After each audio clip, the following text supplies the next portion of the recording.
Brazil has been a place I've always dreamed about going to, specifically Rio. I think, someone who was obsessed with going through photography books, obsessed with Giselle, with the supermodels, insane confidence and warmth that I feel like I'm already picking up in the hours of being here, so.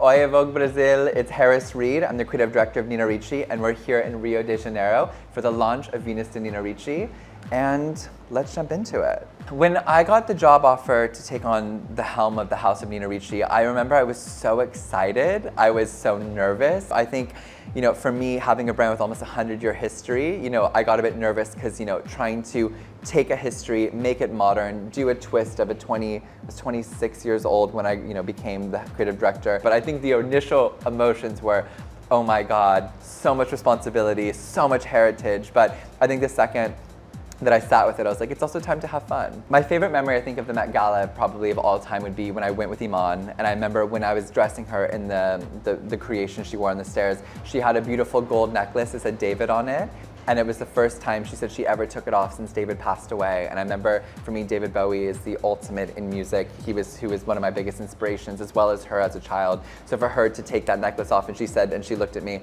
but only for you. And I remember being like, this is the biggest compliment a designer can ever have. I remember when she just walked up those stairs, I felt like everyone kind of went quiet, and it was, I almost want to cry, because it felt like the beginning of something huge. I think my favorite memories of working in the fashion industry is probably my time with Alessandro Michele at Gucci. I remember apprenticing with him in Rome, and I remember just learning so much from his creative process, and just understanding that even down to the button, that so much imagination and creativity and storytelling went into everything he did. And it just always makes me feel really hopeful for fashion when people have so much love and detail in all the work that they do. So I think the first fashion show I ever created was probably my collection in lockdown, which I actually released with Vogue. And I remember I was at Centre St. Martin's, it was the 5th year, everyone's waiting for the big end of year showcase, and then lockdown happened and COVID happened, and so I had to finish the entire collection from my bedroom. But I think what I learned from it as well is that you don't have your everything, your team is everything. And when you don't have a team of people that